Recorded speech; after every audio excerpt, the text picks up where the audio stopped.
saberem um pouco do que nós fazemos em relação à neuroengenharia, tá? Mas qualquer pergunta que vocês quiserem fazer, fiquem à vontade. Já está aparecendo para vocês? Sim. Então tá. Então aqui, parte do sistema nervoso. Então, uma das formas que nós podemos estudar o sistema nervoso, entender um pouco o funcionamento dele. Vocês estão vendo essa parte aqui?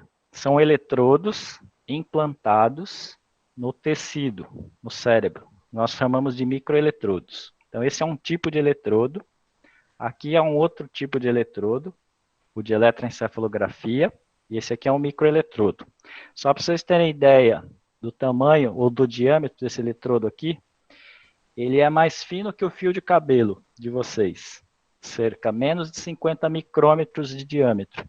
E aí os alunos eles aprendem a fazer esses eletrodos aqui. E aí é interessante vocês saberem, aqui no Instituto, aqui em Macaíba, no Rio Grande do Norte, nós temos alunos do ensino médio que eles aprendem a fazer esse tipo de eletrodo, a usar esse tipo de eletrodo, e um pouco de tudo que eu vou te mostrar aqui para vocês, eles aprendem a fazer ou a utilizar. Tá? Então, qual é a ideia? Que os alunos do ensino médio, eles vejam, tenham a oportunidade de saber e conhecer um pouco mais da neurociência, da neuroengenharia, para a hora que ele chegar lá na faculdade, se ele for para uma dessas áreas, se ele tiver afinidade por essas áreas, ele já não perder tempo em saber coisas que no mundo já estão fazendo. E aí ele pode ser um profissional agora que já vai pensar em formas de tratamento de doenças do sistema nervoso, que um aluno que nunca viu nada assim, quando ele chegar na faculdade, ele vai ficar lá um tempão para começar a entender o que existe no mundo. Então, quanto mais oportunidades vocês tiverem de aprender coisas novas, de saberem de outros assuntos, quando vocês chegarem na faculdade, mais vocês vão aproveitar a faculdade. E aí a formação profissional também. E esse aqui é um outro tipo de eletrodo que é para eletrocorticograma. E o que nós fazemos com esses eletrodos, no final das contas? Esses eletrodos nós usamos para registrar a atividade cerebral, ou atividade neural. Então, aqui tem alguns exemplos do sinal. Vocês já viram quando vocês usam o microfone no computador, aparece a onda sonora ali no gráfico. Viram? Provavelmente já. Aqui, imagina agora que ao invés de um microfone, nós estamos usando esses eletrodos aqui. Cada fiozinho de eletrodo desse, ou um eletrodo desse, ou um eletrodo de disco desse, ele é uma espécie de um microfone, só que ao invés dele captar a onda sonora, ele vai captar a diferença de potencial no tecido nervoso. Ou seja, quando o neurônio dispara, quando ele manda um sinal, com esses eletrodos, esses microeletrodos, a gente consegue registrar a atividade neural, é o seu neurônio mandando informação. Então, com esses microeletrodos, a gente registra isso. Com esses outros eletrodos, a gente registra uma área um pouco maior. Então, são milhares de neurônios de uma vez.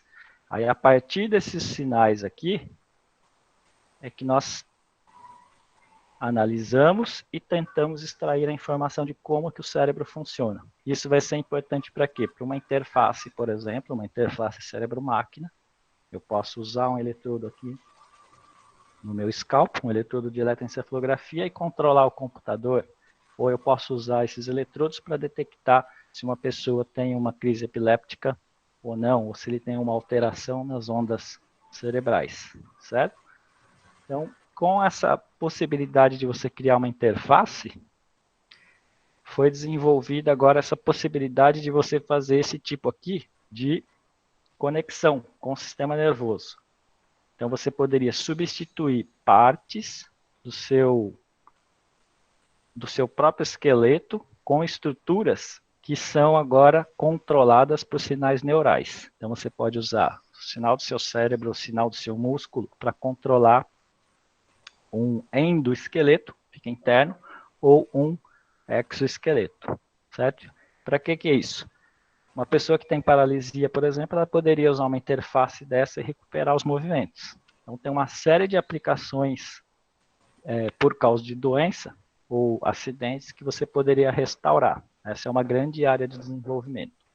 E aqui temos algumas partes aqui do laboratório. Então, ó, aqui nesse laboratório, onde os alunos desenvolvem os eletrodos, então aqui eles estão fazendo os eletrodos, aqui são aqueles filamentos que eu falei, os microeletrodos, cada um desses tem 50 micrômetros, espessura do seu cabelo. Aqui é onde eles fazem a cirurgia. Então, os alunos do ensino médio fazem tudo, só não fazem essa parte da cirurgia aqui. Então, aqui eles aprendem a fazer cirurgia. Aqui é o registro. Depois o processamento de tecido, análise na microscopia. E aqui é a parte de modelo animal. Depois, o que nós queremos? Que essa informação, esse conhecimento, seja utilizado também com humanos. Então, aqui desenvolvimento de realidade virtual de imersão, com eletroencefalografia, com rastreamento do corpo, com sensores, ou com marcha robótica. Então, a combinação desses conhecimentos aqui hoje, é que eu estava falando para vocês que não dá mais para pensar, eu só gosto de biologia, ou eu só gosto de matemática. Tudo aqui que eu estou mostrando para vocês envolve biologia, envolve matemática, envolve a área da saúde, envolve a parte de humanas. Tudo. Então, nós temos alunos de diferentes áreas, tem psicólogo, tem engenheiro, tem alunos de pós-graduação de todas as áreas. Essa é a grande riqueza de você colocar pessoas com formação diferente. Por quê? Porque aí, no mesmo problema, como é que a gente pode abordar e estudar um problema? Nós agora temos diferentes pessoas pensando de áreas diferentes em como atacar aquele problema, como solucionar essa questão. Então, isso fica mais forte e mais rápido a evolução da ciência, que é o que nós temos focado bastante. Então, o conhecimento científico, ele, diferente da fake news, ele vai ajudar a construir informação para que a população, as pessoas melhorem, a sociedade evolua, e não para fazer o oposto. Aqui é um exemplo de interface cérebro-máquina que eu vou ler para vocês, com os eletrodos implantados aqui num rato. Esse sinal neural, ele é registrado num computador, aqui são ondas cerebrais. Aí você faz o processamento matemático dessas ondas cerebrais. Nesse caso aqui são os potenciais de ação desses neurônios. E aí você converte um comando para uma alavanca. Então, o que você faz? No início, o rato aperta essa alavanca, e aí essa outra alavanca aqui vem e traz água para ele. E aí, com essa interface, o que o rato percebe? Que ele não precisa mais mexer o braço. Ele pensa, a informação vem para cá e traz água para ele. E aí ele só precisa usar o cérebro dele para controlar a alavanca. Então, esse é um trabalho que foi feito em 1999, por John Chapin e o Miguel Nicoleles. Então, se vocês pensarem, em 1999, pouco tempo atrás, a interface cérebro-máquina, ela estava no modelo animal. Hoje, 2020, ela já funciona em seres humanos, para restaurar, ou para pesquisas para restaurar o movimento, certo? Aqui um exemplo de um outro trabalho. Aqui vocês podem ver, ó, tem um rato que ele faz o que a gente chama de discriminação tátil, depois ele vem e responde aqui. E aqui a gente está registrando a atividade do cérebro dele. E aí, com isso, você pode registrar essa informação, que é esse caso aqui, e transferir para um outro cérebro. Aí o outro cérebro sente o que esse rato sentia. Então aqui já entra naquela parte que o Paulo falou, que é a ficção científica. Imagina você transferir uma informação de um cérebro para o outro. Imagina você, ao invés de mandar um WhatsApp, você simplesmente pensou e já foi. Então, imagina agora você compartilhando informações e aprendendo de uma outra forma. Vocês conseguem imaginar isso? Como isso poderia impactar na produção de conhecimento ou na própria sala de aula? Às vezes o pessoal fala, mas eu posso fazer um download? Falar, eu não sei tal coisa, eu posso fazer um download? pense o seguinte, hoje, quando alguém faz uma pergunta para você, você está com o seu celular na mão, o que, que você faz? Vai lá no celular e procura e tem a resposta, certo? Dou uma gugada. É uma bugada, exatamente. Agora imagina, então essa é uma interface, sua mão e o celular. Agora imagina que você não precisa mais mexer sua mão no celular, você simplesmente pensou em fazer aquilo, seu cérebro acessa aquela informação, pode ser na internet, e você já tem a informação. É parecido com o que você faz hoje, só que hoje você precisa ir no celular mexer. Então, essa interface, ela tecnicamente, ela demonstra que isso é possível você trocar informação diretamente com o seu cérebro. Então, tecnicamente, é possível você desenvolver isso, uma forma de você acessar a informação diretamente com o seu cérebro. Deu para ver a ficção científica aí chegando na realidade ou não? Bom demais. Então, isso já é possível. Tá? Esse é um trabalho que foi feito em Macaíba, junto com os Estados Unidos. Então, o sinal de um cérebro de Macaíba, de um rato, foi transferido pela internet para um rato nos Estados Unidos, e o rato nos Estados Unidos sentia o que o rato daqui estava sendo estimulado, e respondia. Foi a primeira demonstração no mundo que isso era possível. E isso saiu do Brasil. Então, são trabalhos assim, e muitos outros trabalhos na ciência brasileira, que são muito importantes e impactantes, que vocês precisam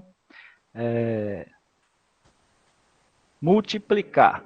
Então, o fato de vocês estarem estudando, parando para uma quinta-feira à noite, estar escutando algo assim, é para vocês fazerem diferença daqui a pouco também, quando vocês estiverem, seja na faculdade, seja trabalhando, vocês fazerem algo pelo Brasil, certo? E terem o devido orgulho de fazer coisas no Brasil, não aquela coisa de só o que é feito nos Estados Unidos que é bom, tal. Acabem com isso, daí precisa acabar no cérebro de vocês também. Então, aí do rato, que eu falei agora há pouco, 1999, esse trabalho foi feito em 2016, publicado em 2016, a gente fez antes. E isso foi feito com pessoas com lesão medular, então o treinamento era feito sentado, com realidade virtual e eletroencefalografia, aquela interface cérebro-máquina, certo? Com isso, a pessoa que tem lesão medular, ela pensa e aí o sinal do cérebro dela controla um avatar, em realidade virtual de imersão. Aí depois fizemos isso em pé, com marcha robótica, e aí você vai evoluindo o treinamento. Qual é a grande diferença aqui, hoje? No mundo inteiro, antes, como que se fazia a reabilitação ou o treinamento para uma pessoa que teve uma lesão medular e fica na cadeira de roda? Você pede para ela fazer uns exercícios e você não sabe se ela usa parte do cérebro dela para fazer o exercício. Ela tem lesão medular e ela não consegue te falar se está funcionando ou não. Com a interface cérebro-máquina, a gente coloca esses eletrodos, e esses eletrodos eles precisam detectar uma atividade no cérebro. E é essa atividade no cérebro é que faz o controle, seja do avatar, ou seja da marcha robótica, ou seja do equipamento que move o corpo dela.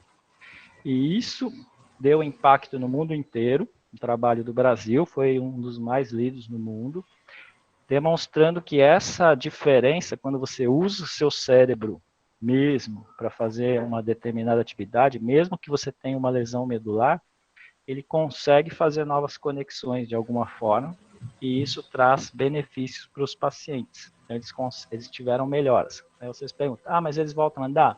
Não voltam a andar, mas eles conseguem recuperar algumas funções, tanto motoras, mas insuficientes para ficar em pé, mas conseguem recuperar algumas, e sensitivas, conseguem sentir mais partes do corpo.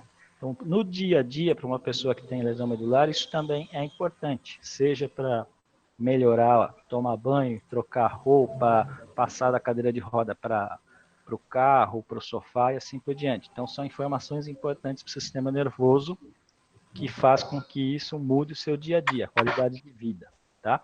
E até esse trabalho sair, o que se acreditava antes é que teve lesão medular, isso é o que a gente aprende na faculdade, ou aprendia, né? Teve lesão medular? Não tem mais o que fazer. Você simplesmente só faz uma reabilitação, um tratamento para não piorar. Mas aí esse trabalho mostrou que não, o sistema nervoso é muito mais plástico que isso e ele pode ter modificações maiores. Aqui é o exemplo de um comando. Então, quando ele manda o comando do cérebro dele para o equipamento faz o movimento das pernas. Certo? Então, aqui é a parte do treinamento. E aqui nesse outro vídeo é para mostrar a recuperação. Então, são movimentos que com a lesão medular eles não faziam. E aí, com esse treinamento, com interface cérebro-máquina, eles começam a fazer alguns movimentos. Qual é o impacto disso?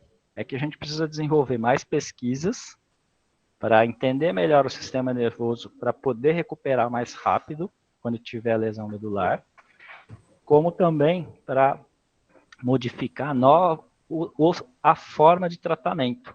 Ou seja, imagina o seguinte, essas pessoas que tiveram lesão medular, fizeram o tratamento só depois de 1 ano, 2 anos, o que poderia acontecer se elas tivessem feito esse tratamento mais precoce, certo? Então, se uma lesão medular, um trauma na medula, que rompe os neurônios, você consegue recuperar, imaginem vocês que estão na sala de aula lá, pensando no assunto ou tentando entender alguma coisa sem nenhuma lesão no sistema nervoso. Está plástico. Seu cérebro modifica o tempo todo, ele vai se modificar até você morrer. Então, usem esses 86 bilhões aí de neurônios para aprender, entender, adicionar novas habilidades para vocês continuarem evoluindo. Depois desse trabalho que nós fizemos, em 2016, um grupo lá na Suíça fez um outro trabalho, só que aí eles implantaram esses eletrodos aqui na medula desse paciente, por exemplo. Então aqui vocês estão vendo que o paciente está tentando andar, não consegue. Só que a hora que você liga esse eletrodo que está implantado na medula, esse eletrodo faz esses movimentos nas pernas dele. Tá? Então tudo isso demorou um certo tempo para você entender como funciona o sistema nervoso, como que você estimula. Aí são esses eletrodos, eles provocam microchoques elétricos na medula para recuperar esse movimento. Então tudo isso foram anos e anos de pesquisa em laboratório para se chegar aí nesse nível. Aí esse é uma continuação do nosso trabalho com a interface cérebro-máquina. Ao invés de implantar um eletrodo na medula, o que eu posso fazer agora? Esse eletrodo ele estimula um eletrodo que está na superfície da pele. E aí esse microchoque na superfície da pele contrai o músculo. E aí a perna pode se mexer. Então é uma nova forma de você fazer o treinamento. Certo? Então são novas formas que antes a tecnologia era muito mais cara e era impossível. Então era ficção científica mesmo. Agora não. Agora você tem no seu celular algo muito mais potente do que muitos computadores. Então você pode pensar agora em novas formas tanto de treinamento esportivo, de tratamento, prevenção. Então tem uma tecnologia agora que ela está praticamente com você o tempo todo. Tem muita gente aqui não desgruda do celular nem um minuto, né? Então tem celular, tem relógio, tem tênis e tem esses sensores chamados sensores vestíveis. Então para quem gosta um pouco mais de tecnologia, está aí no ensino médio, ensino fundamental, vocês podem já começar a brincar com sensores e atuadores de Arduino. Esses sensores e atuadores de Arduino, vocês podem começar a entender como eles funcionam para fazer luvas, para fazer sensores de temperatura, de oxigênio, de vibração. Tem uma série de sensores que vocês podem começar a entender e eles são a base de muitos equipamentos biomédicos, equipamentos que tem no hospital, que hoje são utilizados. E exemplo muito óbvio hoje são os equipamentos que faltam nos hospitais por causa da pandemia. Imagina se, nesses 20, 30 anos aí de pesquisa, que o Brasil não desenvolveu pesquisa em tecnologia, por isso que a gente está passando por isso hoje, se esses alunos, nesses 20, 30 anos, tivessem tido uma educação na escola, conectando coisas, colocando sensores, desenvolvendo. Eles iam chegar na faculdade com uma outra cabeça, iam fazer dispositivos, iam desenvolver tecnologias. Olha o impacto e a importância que vocês têm para o futuro do país. Se vocês começarem a pensar nisso, quando vocês estiverem lá na faculdade ou trabalhando, vocês vão desenvolver conhecimento, vão desenvolver serviço, vão desenvolver tecnologia. E quando chega um momento desse, como nós estamos vivendo hoje, o país tem tecnologia própria. Olha a importância que vocês têm, a responsabilidade que vocês têm para daqui 10, 20 anos, hein? Vocês vão se lembrar disso daqui a uns anos. E não tem, como eu falei para vocês, não tem esse negócio de minha área é exatas ou minha área é de saúde. Esse aqui é um exemplo. Essa aqui é a Ledi, ela é aluna, ela fez fisioterapia e ela fez esses sensores aqui, toda essa plataforma aqui em realidade virtual. Então, com óculos de realidade virtual, ela consegue se enxergar dentro do ambiente virtual.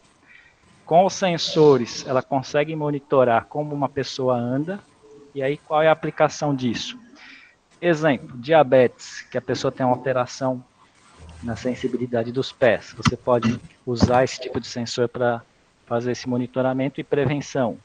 Quedas em pessoas idosas.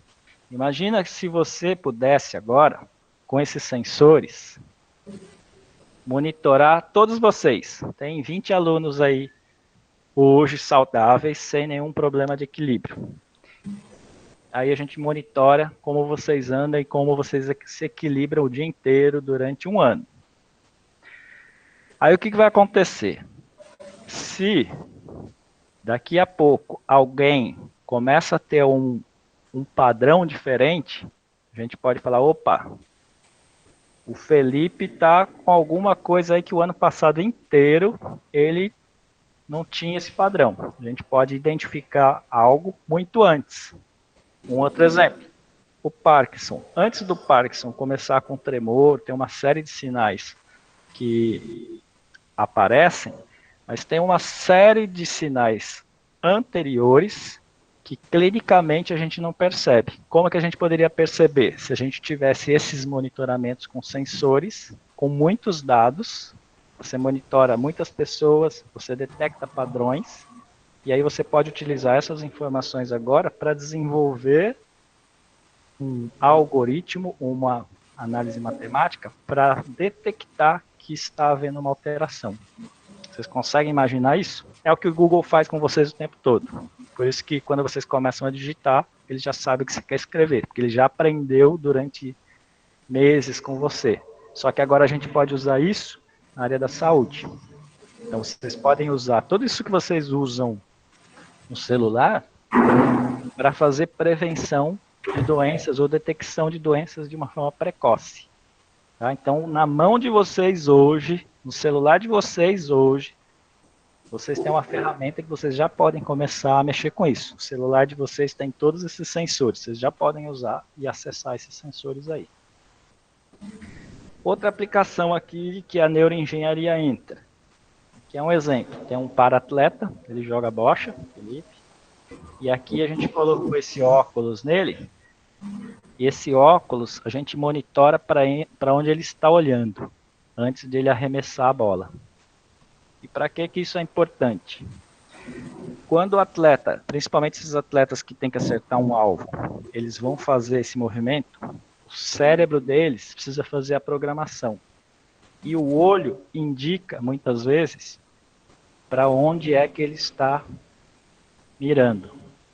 Só que sem esse equipamento aqui, que é chamado rastreador de olhar, ele não sabe para onde ele está olhando. Então ele pode ter a sensação que ele olha para um ponto, mas só com esse óculos que eu consigo detectar exatamente para onde ele está olhando. E aí como que eu faço isso? Uma vez que eu registrei a atividade do olhar dele, aí vocês vão ver aqui a sobreposição do que ele está vendo, e aí eu coloco aqui é chamado de heat map, um mapa de calor, no local que ele está olhando, e vocês vão ver agora. Então, esse ponto é onde ele está olhando. Então, eu consigo monitorar exatamente para onde ele está olhando. Qual que é a parte interessante disso? Os atletas experientes, sabe aqueles atletas de alto nível, vai para a Copa do Mundo, vai para a Olimpíada, o padrão do olhar deles é diferente de um atleta que é de mais baixo nível. Ou seja, o atleta, um goleiro, um jogador mais experiente de tênis, esses que acertam alvos,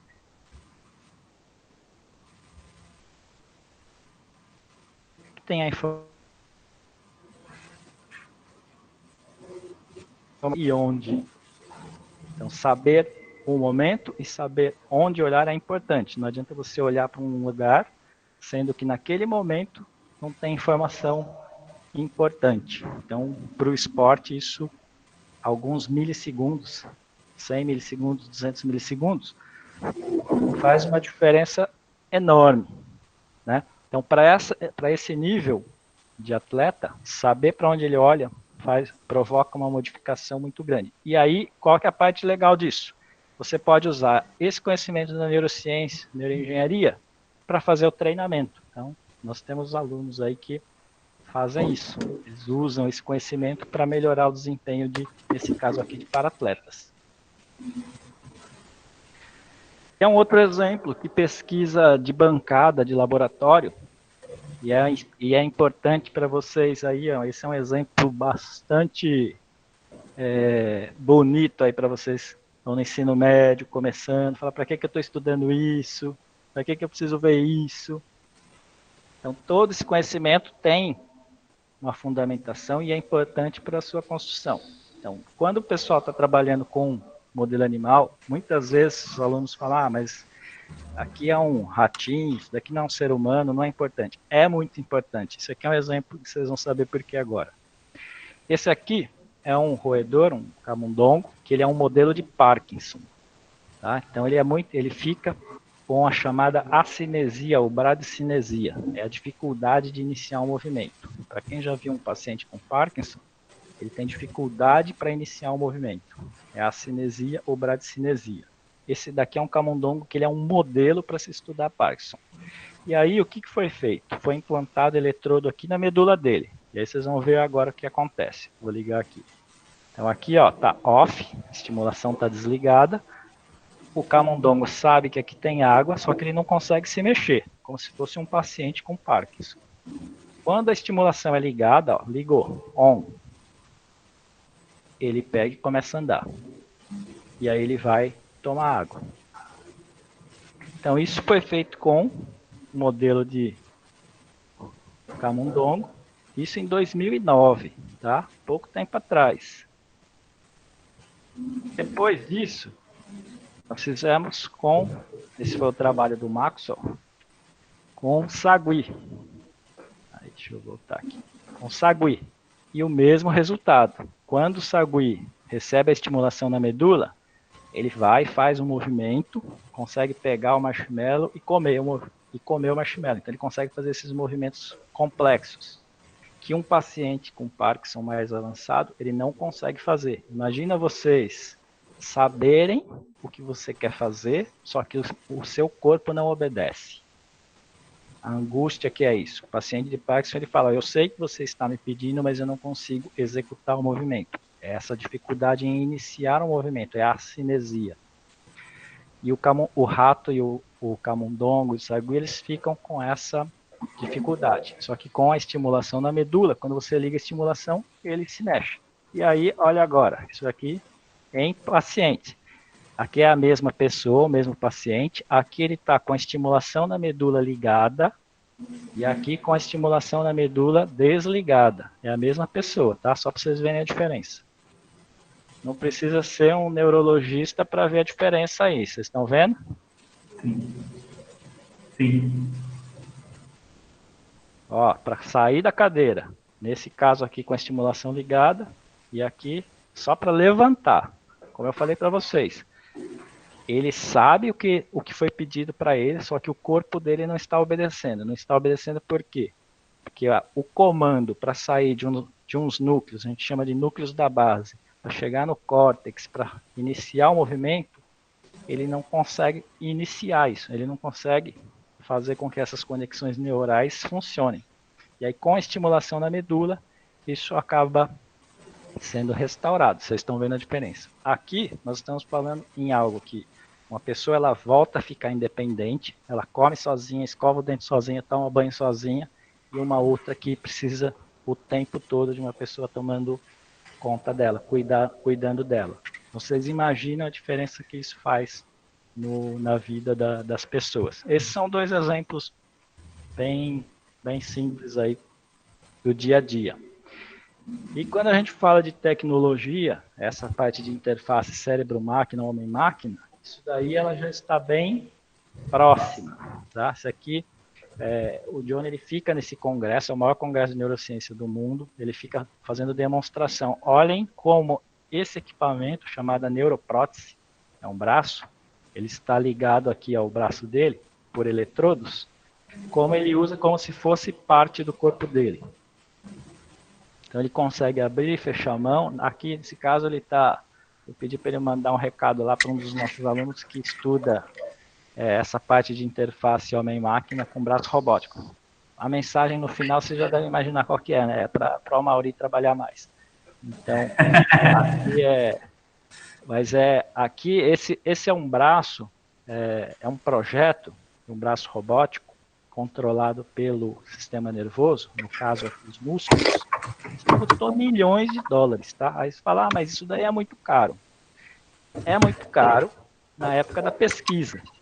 Com o desenvolvimento da pesquisa, isso fica barato. É assim com o seu celular. Seu celular foi muito caro, hoje ele é barato. Então, é esse tipo de pesquisa, quanto mais nós fizermos, seja em neurociência, seja em todas as áreas da ciência, mais o Brasil ganha. Então, hoje, se alguém precisar comprar um braço desse, quem é que vai ganhar dinheiro hoje? É o Brasil?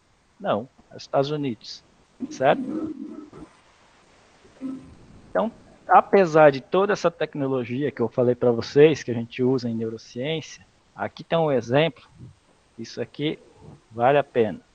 Esse é o Adilson, um dos nossos pacientes que a gente atende, ele teve uma lesão medular, e aí depois da lesão medular, ele também é bastante jovem, e depois da lesão medular ele não saiu mais de casa, ele só ia lá fazer a reabilitação e ficava lá em casa, na casa dele. E aí teve um final de semana que a gente conseguiu convencê-lo a vir à praia. Aí vocês vão ver aqui o que aconteceu. Só que, para ele sair da cadeira de roda dele, da praia, na areia, para ele vir para essa outra cadeira, isso daqui demorou muito tempo de convencimento. Só para ele sair da areia para vir para cá, tá? Vocês vão ver agora aqui o que aconteceu.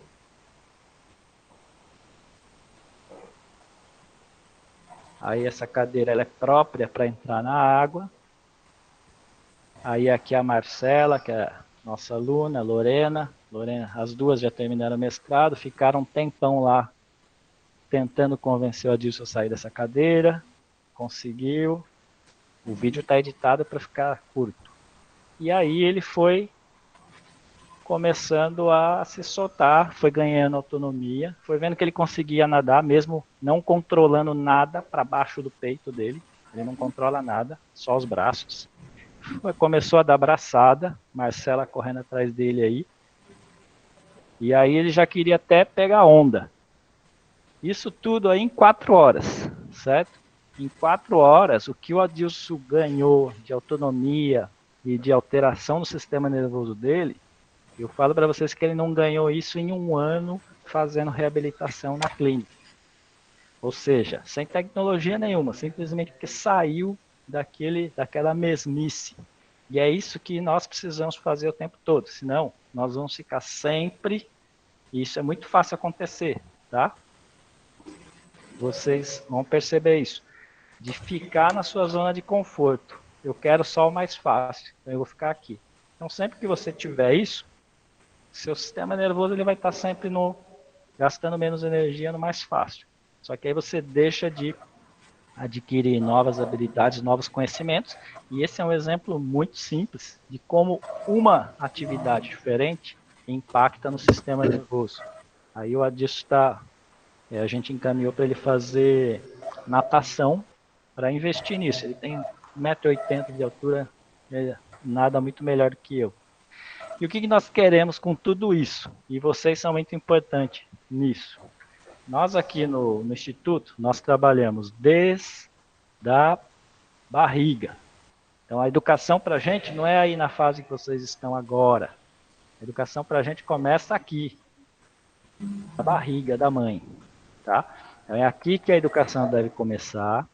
E aí, quando tem alguma alteração, a gente continua o atendimento da criança. A gente dá toda a assistência aqui. Esses alunos do ensino médio, eles frequentam, essa é uma turma bem antiga, já de mais de 10 anos atrás. Aí nós queremos é que os alunos do ensino médio, alunos do ensino fundamental, até do básico de tudo, comece a ter atividades diferentes de aprendizagem, com esses conhecimentos diversos. Não é só ficar lá no livro, decorando o livro, não é isso. É fazer coisas diferentes. A gente aprende muito fazendo atividades, resolvendo problemas. Então, é muito diferente de você querer entender algo só lendo o livro e quando você tem uma atividade agora que você pode interagir com o grupo para resolver um problema. E aqui a gente fazia de uma forma que cada um desses alunos era de um nível diferente na escola, que é justamente para trocar informação, para eles aprenderem a trabalhar em grupo. Isso é importante para depois. Aqui alguns alunos lá no laboratório, e aí aqui vocês estão vendo esse aluno aqui, ó, 10, já agora mais de 10 anos atrás. Esse era o Firmino lá atrás, cara de criança aqui. Hoje ele está aqui, ó. Aí hoje o Firmino é que faz a tutoria, que a gente chama, ou a facilitação dos alunos do ensino médio, que era ele 10 anos atrás. Esse é um ciclo. Então, à medida que isso vai se multiplicando, quanto mais pessoas vão investindo nisso, vão se aperfeiçoando, mais a gente vai conseguir melhorar a educação, melhorar os profissionais, e aí, consequentemente, a gente vai melhorar a sociedade. Então, é dessa forma que a gente encara que a educação, ela permeia tudo isso. Então, da neurociência, da neuroengenharia, tem tecnologia? Tem. Mas se não tiver esse investimento em vocês, nos alunos que estão chegando, vai adiantar muita coisa a gente ter um instituto, toda a tecnologia, sendo que não tem renovação. Por isso que eu falei para vocês, daqui 10 anos são vocês que vão estar mudando o Brasil. Então, era isso que eu queria mostrar aqui para vocês e vamos continuar aqui. Deixa eu parar o... E aí, pessoal, o que acharam? Muito top, muito top. Alguém quer fazer alguma pergunta específica? Eu tenho duas perguntas. Pode fazer. A primeira é sobre um termo que surgiu chamado neuroplasticidade, ou neuroplastia. Queria que você falasse um pouco sobre esse conceito, que é do cérebro ele se modificar para aprender alguma coisa nova. E a segunda pergunta é por que vocês usam ratos para fazer esses experimentos? Não poderia usar, sei lá, algum outro animal? Muitas pessoas dizem que até um polvo ele imita muito mais o nosso sistema nervoso, as conexões entre os neurônios e tal. Essa é a minha pergunta. Então vamos lá. A neuroplasticidade. O que é a neuroplasticidade? Antes, só para vocês terem ideia, há pouco tempo atrás, aí 20 e poucos anos atrás, talvez aí vocês não tivessem nem nascido ainda, mas o que se acreditava? Que somente o cérebro de jovens, até os jovens, é que o cérebro se modificava. Isso caiu, tá? Isso não existe. O cérebro se modifica até você morrer. E isso daí é o quê? É essa neuroplasticidade. O que é a neuroplasticidade?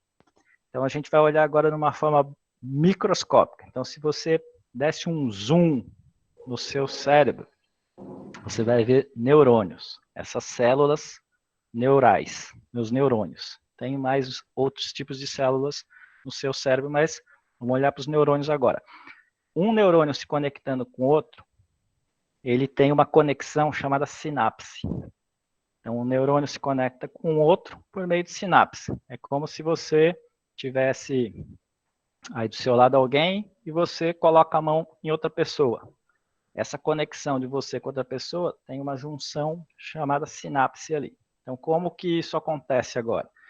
Quando um neurônio dispara aquele potencial elétrico que eu falei que a gente registra com os eletrodos, ele vai percorrer o neurônio e vai chegar até essa junção sináptica, até a sinapse.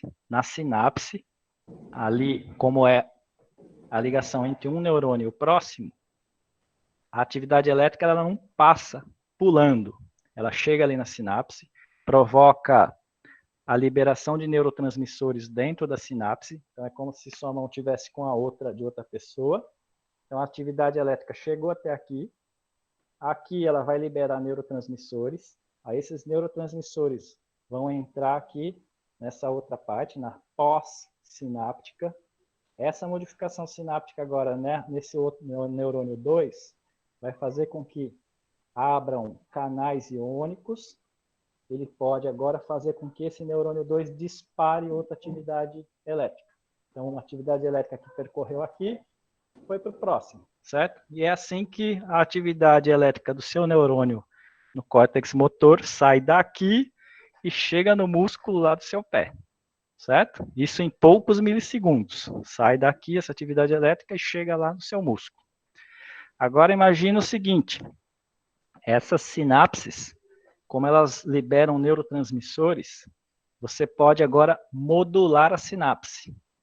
Então, pense o seguinte, eu quero que essa sinapse aqui ela fique mais eficiente. O que eu posso fazer? Eu posso liberar mais neurotransmissor ou eu posso modificar os canais iônicos no neurônio. Então, eu mudo a forma com que essa junção vai fazer com que o próximo neurônio responda. Então, eu modifiquei estruturalmente uma sinapse, certo? E isso, nesse nível, ele ocorre dependendo, lembra que eu falei lá no começo? Da sua atenção, do seu engajamento. Quanto mais atento, mais interessado no assunto, mais fácil essa modificação sináptica ela acontece. Então, quando você está interessado no assunto, está focado, mais fácil você modificar a sua plasticidade.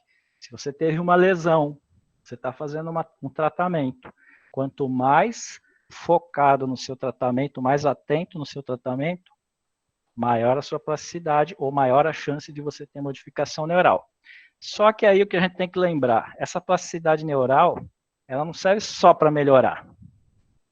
Se você ficar preguiçoso, sentado no sofá, você acha que não vai ter plasticidade neural? Vai ter plasticidade neural, só que o efeito é inverso. Então, ao invés da plasticidade deixar mais eficiente alguma coisa, ela vai deixar menos eficiente. Por quê? Porque a modificação sináptica gasta energia. Então, para o seu sistema nervoso manter aquela plasticidade, gasta-se energia. Então, se você não usa aqueles neurônios daquela forma, o que ele pode fazer? Eu diminuo esses receptores, diminuo neurotransmissores, que isso consome energia do seu corpo para você fazer isso, certo? Então, a plasticidade neural ela vai acontecer de todas essas formas. Então, ela acontece num nível de sinapse, tá? Um neurônio, lembra que eu falei da espessura do fio de cabelo, de um eletrodo, 50 micrômetros? O corpo do neurônio é menor do que 50 micrômetros. Tem neurônio com corpo de 5 micrômetros. Então, você divide seu cabelo em 10, você tem o corpo de um neurônio. E esse corpo tem milhares de conexões sinápticas. Então, essas conexões com essas modificações, elas compõem a neuroplasticidade. Isso serve tanto para você estudar e aprender alguma coisa, para você memorizar, você modificar o seu cérebro armazenando uma informação temporária ou mais duradoura, você lembrar o telefone de alguém e assim por diante. Então, tudo isso envolve essas modificações, certo? E aí, por que usar esse modelo? Então, na pesquisa, qual é um padrão na pesquisa? A pesquisa que eu faço aqui, ela tem que ser, se alguém lá do outro lado do mundo fizer, ele tem que ter o mesmo resultado. Então, muitas pessoas, muitos laboratórios trabalham com esse modelo de rato, de roedores. A gente trabalha com roedor e com sagui, primata não humano. E aí tem modelos animais que são melhores para determinadas pesquisas. Então, você vê alguns laboratórios utilizando outros modelos. Então, você precisa saber qual é o propósito da pesquisa para aquele modelo animal.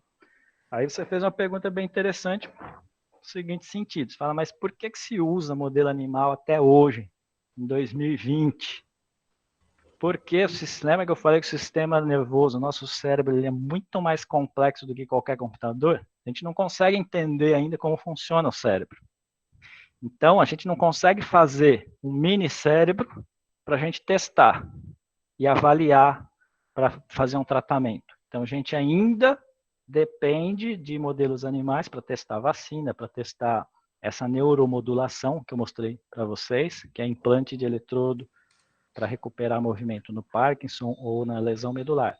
Então, nós precisamos entender como funciona em outros modelos, testar, e aí depois isso é feito em seres humanos. Então, é a mesma coisa com a vacina. Vocês devem estar acompanhando aí. Por que não tem uma vacina para humano tão rápido? Porque primeiro vai lá, testa no modelo animal. Funcionou, passou de fase, vai para a próxima fase, passa para um outro modelo e aí chega em ser humano. Né?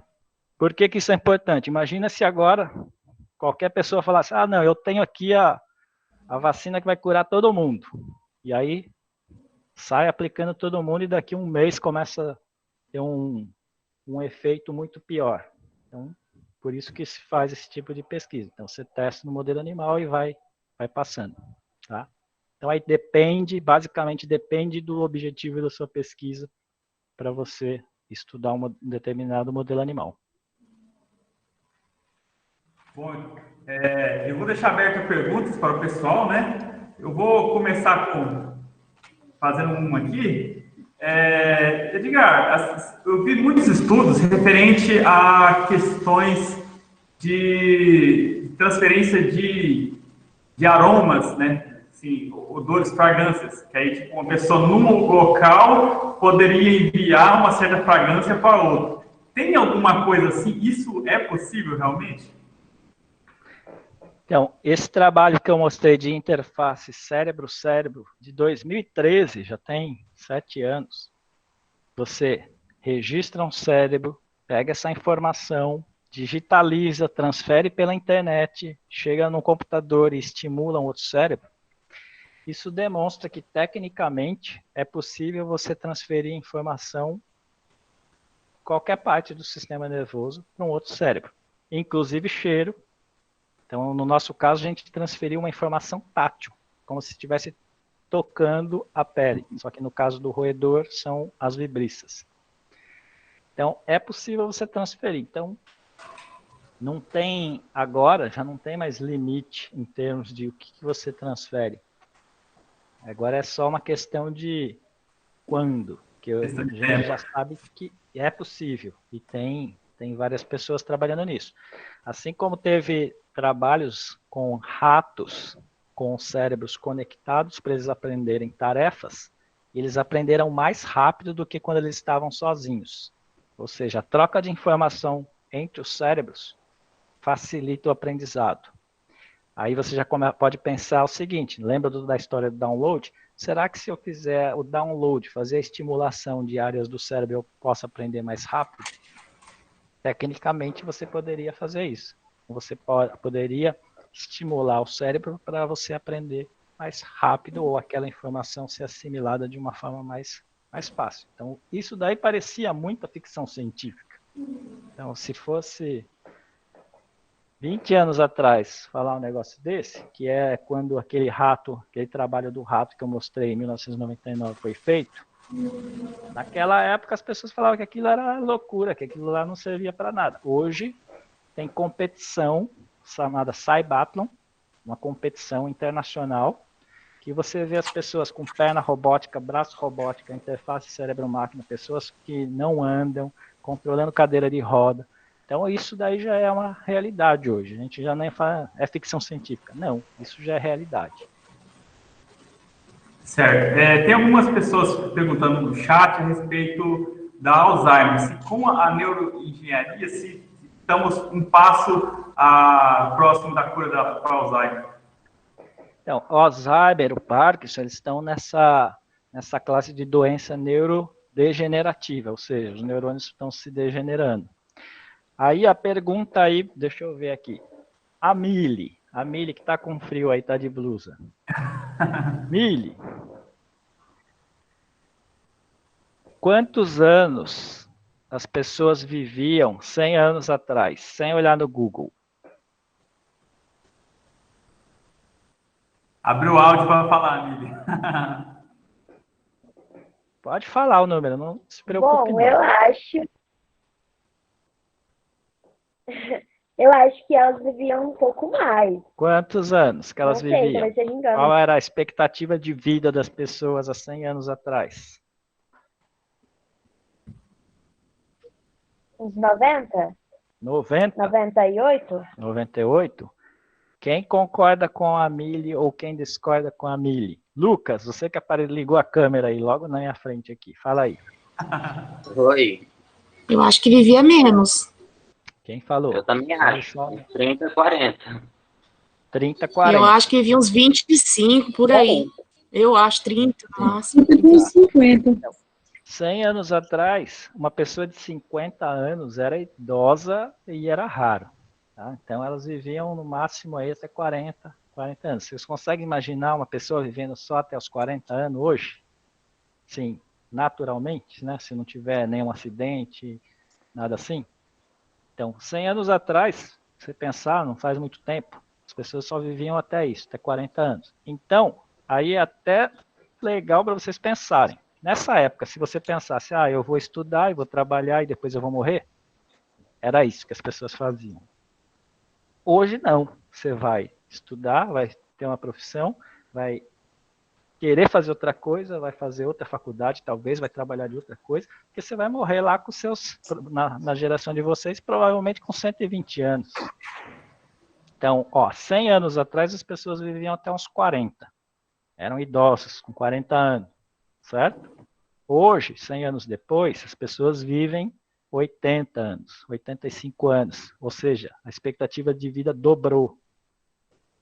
Então, se 100 anos atrás falasse para vocês, olhem, em 2020 as pessoas vão viver até os 80 anos, as pessoas vão falar, você é louco, não é? Então, imagina agora, hoje, eu falando para vocês, vocês que estão aí na faixa aí de 15, 18, 20, vocês vão viver até uns 120 anos, 130 anos. Eu vou falar, aí, você tem alguma coisa na sua água aí? Não, tem nada. É a mesma coisa, 100 anos atrás, falar se vocês vão viver até os 80 anos, parecia loucura. Hoje, falar que vocês vão viver até uns 120 parece loucura. Só que hoje as pessoas já estão vivendo até os 80 anos, certo? E é onde que entra a doença neurodegenerativa. Quanto mais você vive, maior a chance de você ter doença neurodegenerativa. Então, agora as pessoas, quanto mais elas vivem, acima de 60, maior a chance dela ter Parkinson e Alzheimer. Então, por que as pessoas estudam muito essas doenças neurodegenerativas? Que a população mundial está envelhecendo. Então, exemplo do Covid hoje, vocês estão vendo que os hospitais estão cheios, certo? Tem país aí que as pessoas falecem na rua ou em casa. Imagina se nós não estudarmos hoje o que vai acontecer com as pessoas com doença neurodegenerativa daqui 20 anos. Nós teremos esse mesmo problema. Então, o que os países desenvolvidos estão fazendo? Estão estudando muito neurociência. Por quê? Para evitar que daqui 20 anos o sistema de saúde não consiga atender a quantidade de pessoas com esse tipo de doença neurodegenerativa, Parkinson, Alzheimer. Então, nós precisamos começar a estudar agora para prevenir que isso aumente muito no futuro. Então, vocês, para o futuro, vocês vão ter que já começar a pensar o que vocês vão fazer, aonde vocês vão trabalhar, quais são as habilidades necessárias. Por quê? Porque senão quando se você ficar só esperando as coisas acontecerem, vocês vão chegar lá na faculdade, provavelmente essa profissão já nem vai existir mais quando vocês terminarem a escola, porque aquela profissão já acabou, tá?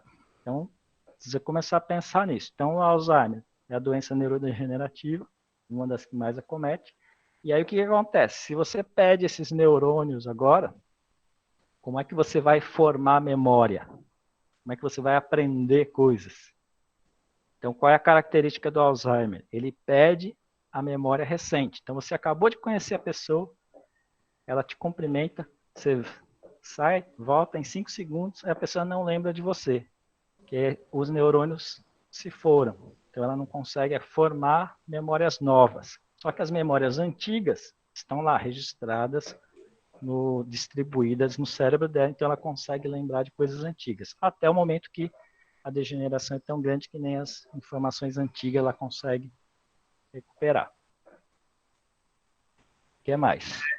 A professora Michele está questionando se é verdade que o ser humano ele utiliza apenas 5% do seu cérebro, que é uma coisa que a gente tem popular aí. Essa é fake news. Edgar, deixa eu completar essa pergunta, então. Sim. Professor Luzinel também aqui. É bem relacionado a isso que eu ia perguntar. Aquele filme Lucy, né, que você deve ter visto, mostra lá uma pessoa que pode usar 100% do cérebro, faz loucura no filme. Aí vem essa pergunta da Michele, então. Quais as reais possibilidades nossa usando todo esse cérebro? Ou a gente já usa?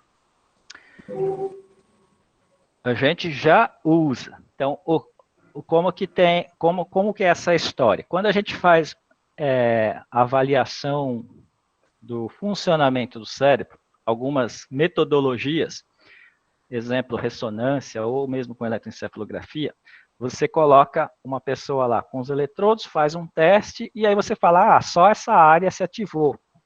Então, tira as outras áreas para você ver se ela consegue fazer aquele teste. Ela não consegue.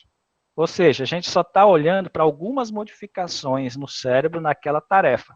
Só que, para o cérebro funcionar, ele precisa daquelas outras áreas. Mas, naquele teste, aquelas áreas estão funcionando um pouco diferente. Mas nós estamos utilizando o cérebro todo. Senão, você tira um pedaço ali, não vai fazer falta. E faz falta.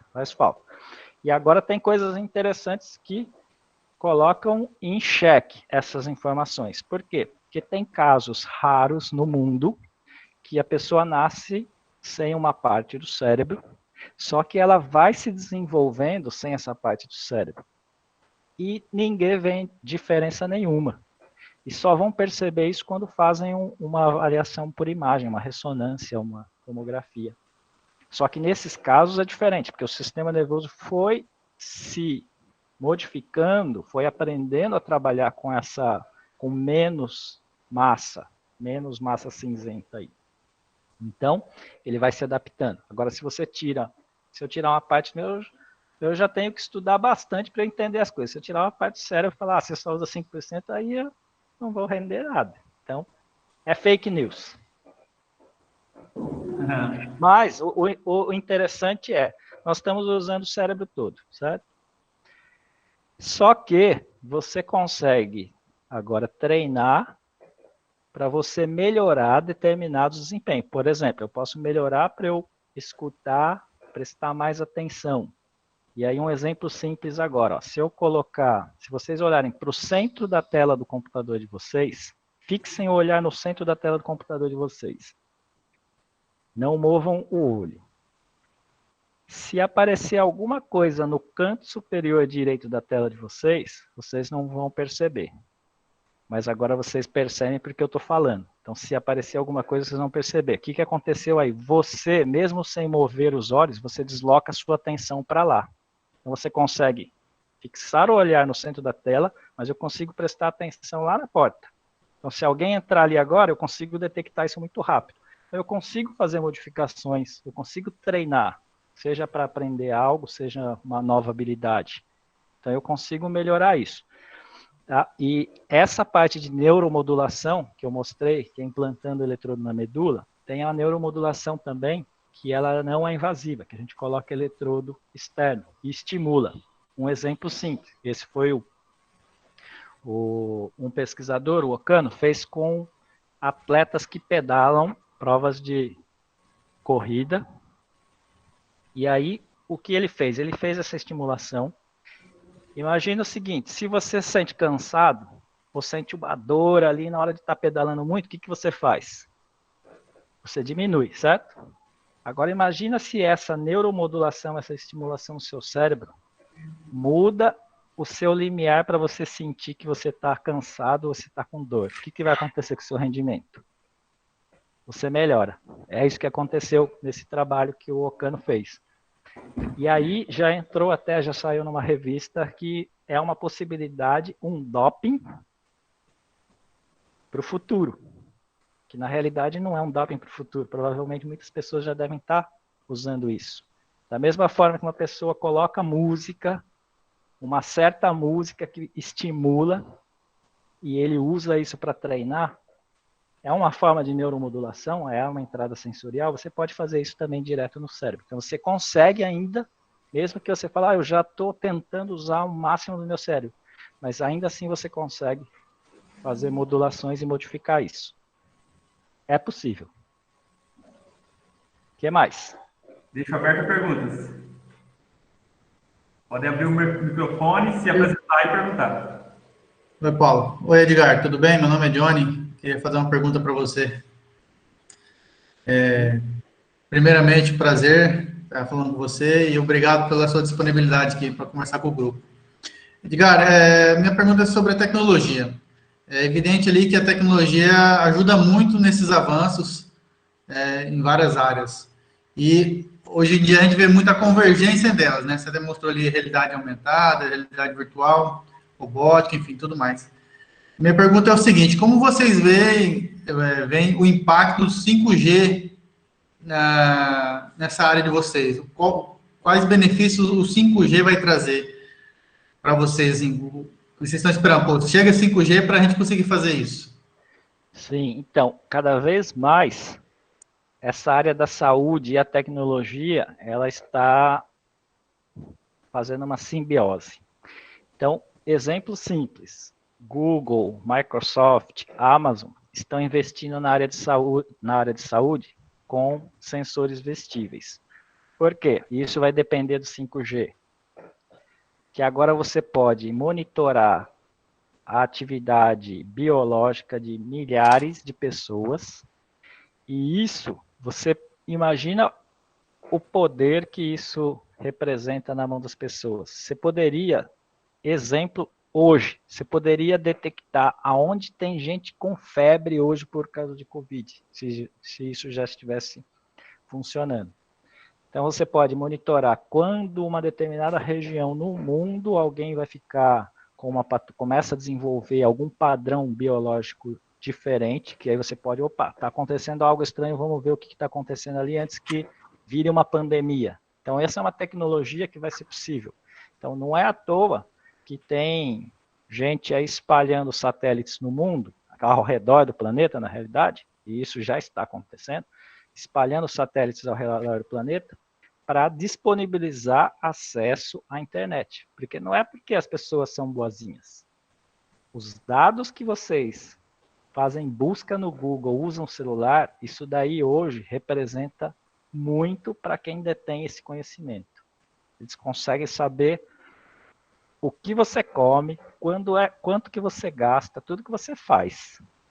Isso daí é um poder gigantesco para a manipulação das pessoas. Isso daí, por trás, tem uma rede neural funcionando, uma inteligência artificial, nada mais do que uma inteligência artificial que está aprendendo com o padrão de todo mundo. Então, não é à toa que antes você falava, não, eu quero vender o celular e o acesso à internet. Não, hoje as pessoas querem te dar o acesso à internet. Porque o que importa é o que você faz na internet, a sua informação, seus dados. Eu não sei se respondi aí, se era isso. Perfeito. Não, sim, muito obrigado. Prosseguimos, então? Mais alguma? Tem as perguntas do chat ali, Paulinho.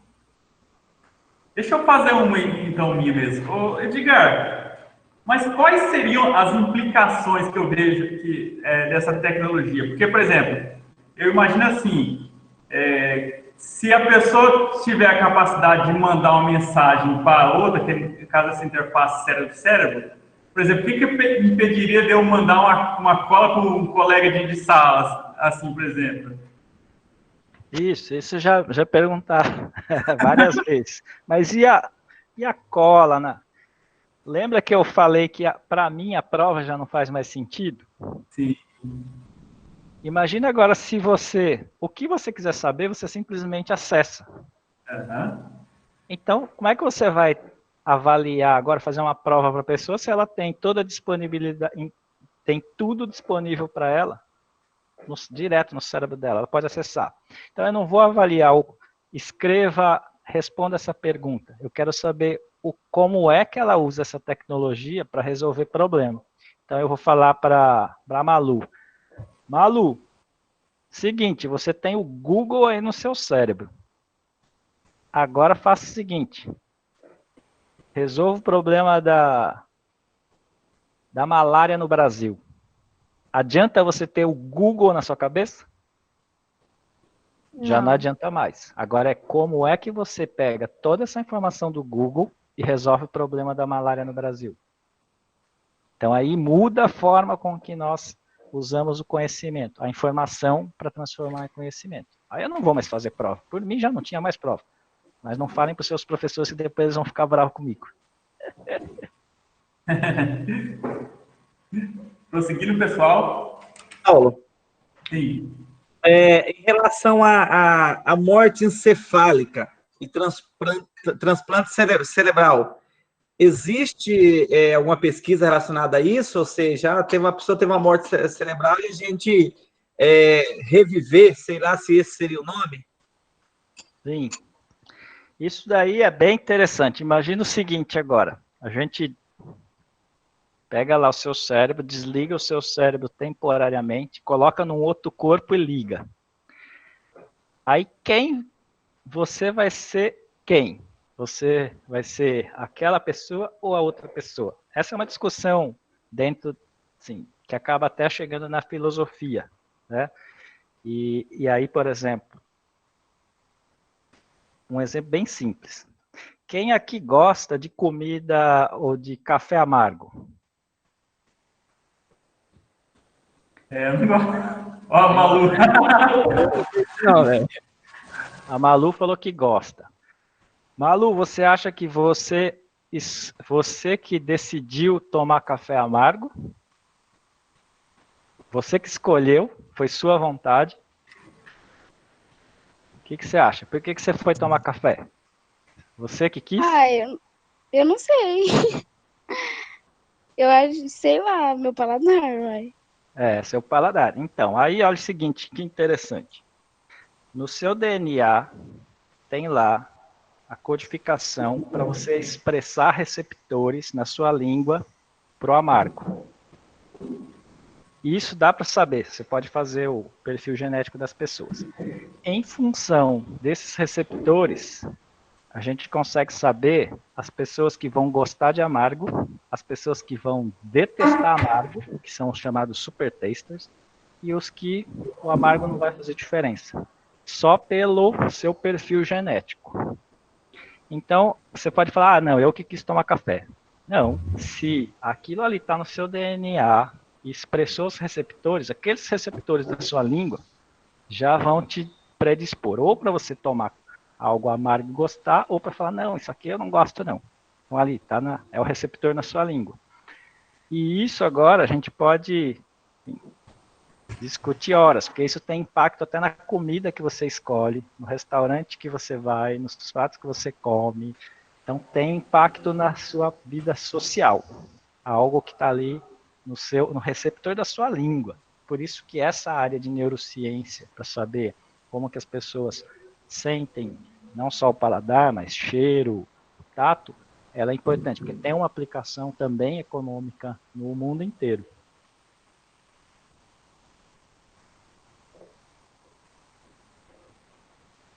Seguindo? Opa.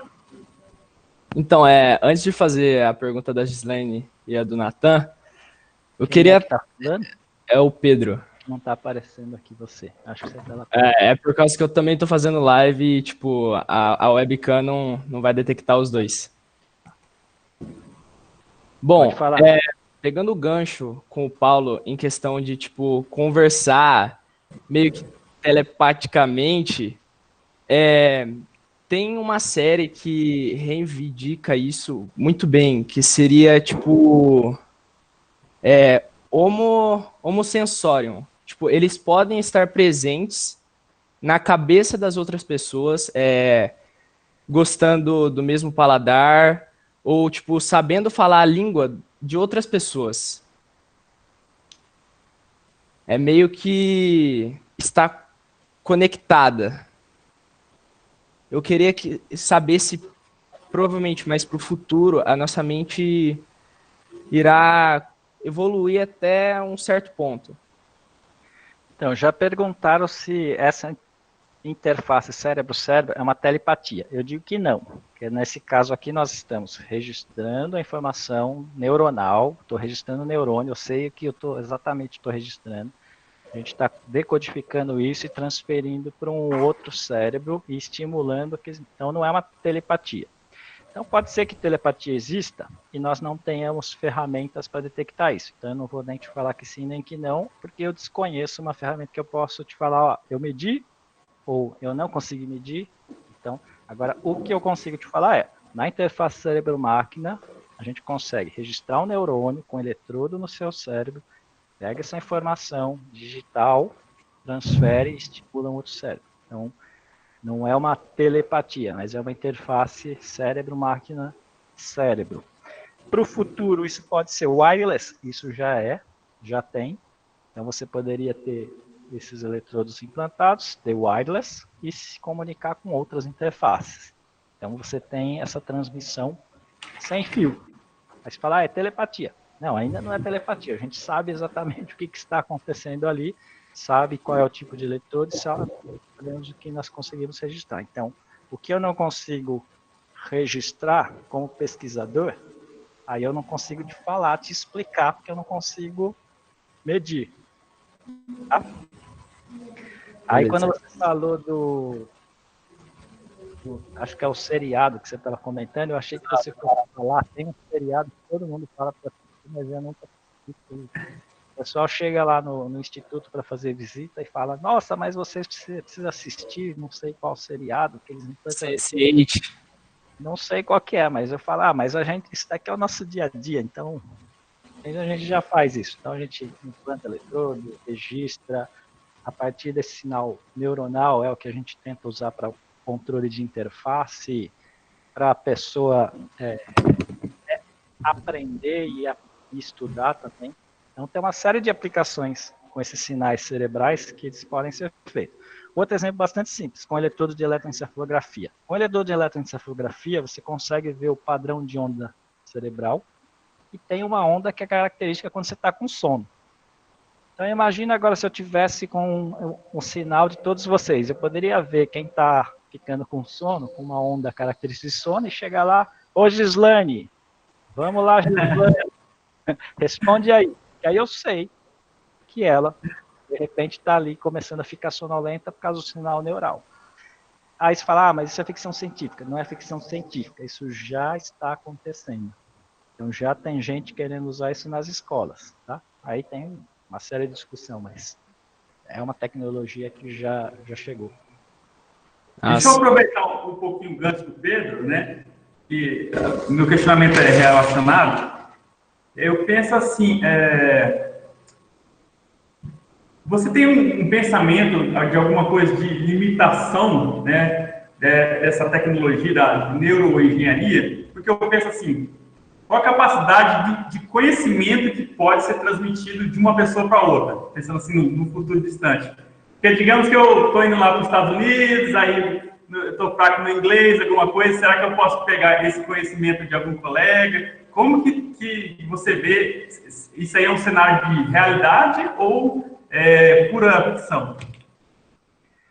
Isso já é realidade, já tem gente pesquisando isso. Como você pode compartilhar uma informação que uma outra pessoa tem, ou seja, você transfere uma uma memória de alguém para você.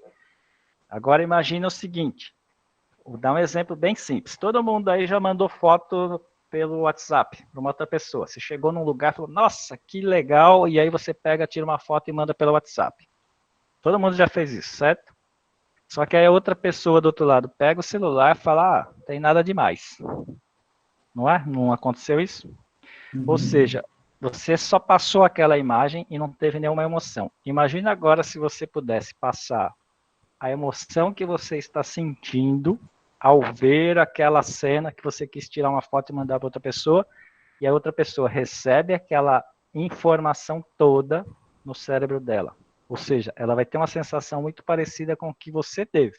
Aí ela vai falar, nossa, que lugar legal, ou que maravilhoso que você está vendo. Coisa que hoje não acontece. Você manda uma foto, a pessoa olha e fala, ah, nada demais. Então, isso daí é uma possibilidade, sim. Já não é mais ficção científica e tem estudos tentando já compartilhar esse tipo de atividade neural. Bacana. Pode seguir, Pedro. Então, vamos lá com a pergunta da Gislaine. Ela queria saber, Edgar, é correto afirmar que o cérebro é dividido em 4 partes, zonas de interesse? Artística, exatas, linguística. É correta essa afirmação?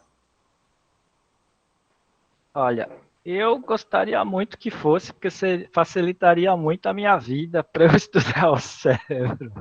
Mas, infelizmente, não.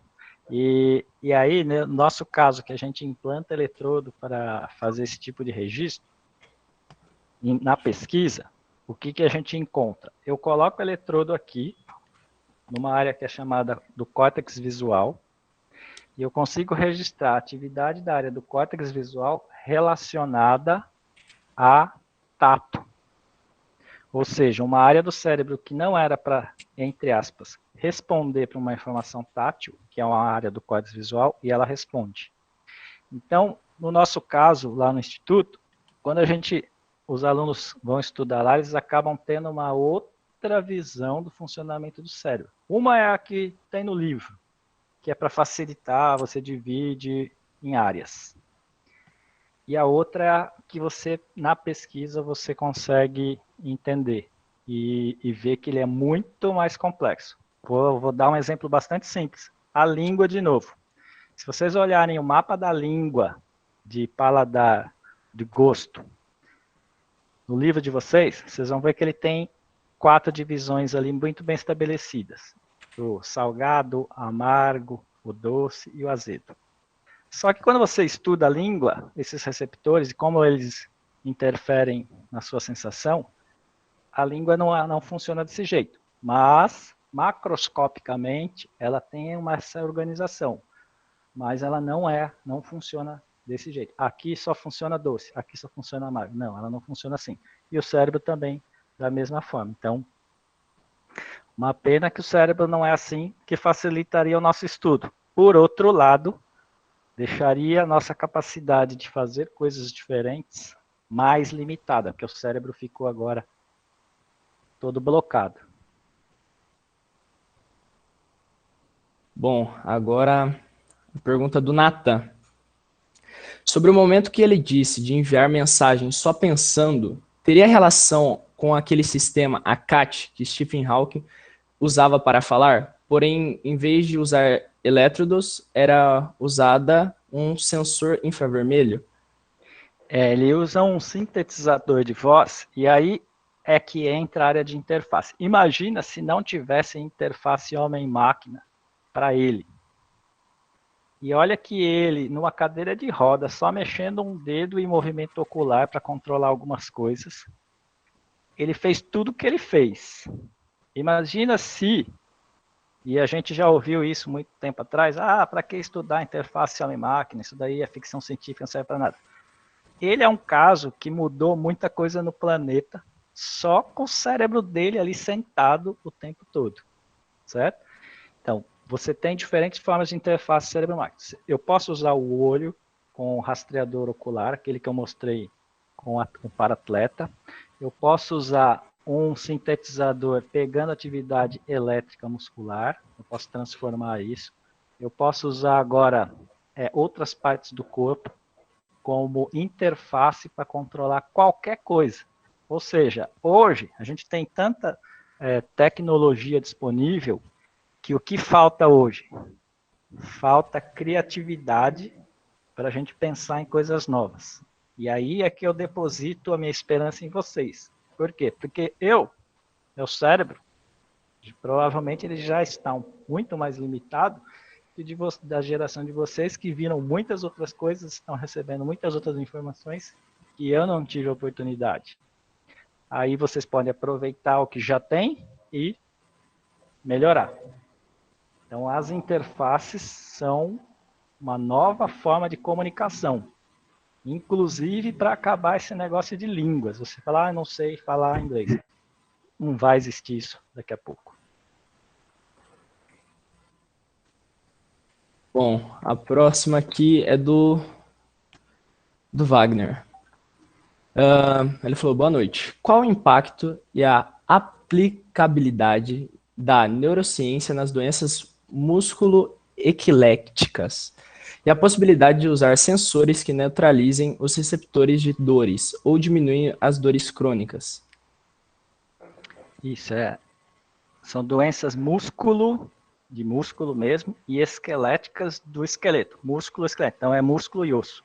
Então, doenças musculoesqueléticas, neurociência hoje tem centenas de pesquisas e doenças também para se atacar. Tem diversas, você pode ter tanto uma alteração, uma desordem na própria estrutura muscular, na articular, ou na muscular, ou nos neurônios, ou nos nervos que conduzem informação até os músculos. Então, todas essas, qualquer parte do seu corpo, você pode ter uma alteração. Então, a neurociência estuda todas essas partes aí também.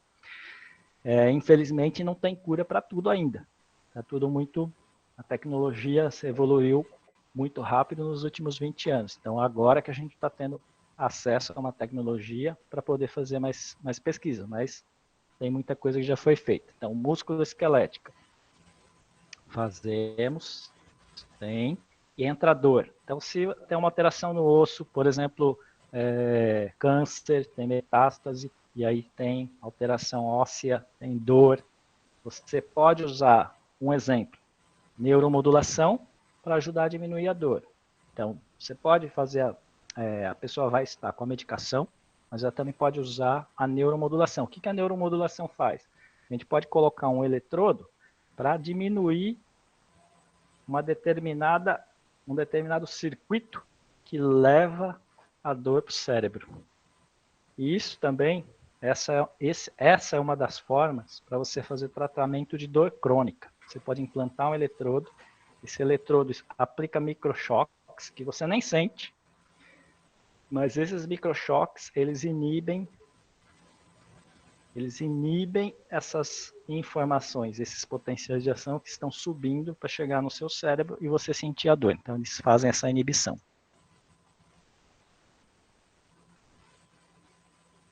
Ô, Paulo, pode seguir.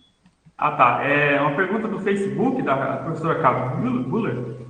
Ela fala assim que tem alguns estudos que avaliam a diferença de rendimento do cérebro entre uma leitura feita no computador e uma leitura feita em papel. Aí ela vem questionando se você tem alguma informação sobre isso, se tem mesmo uma diferença, como funciona.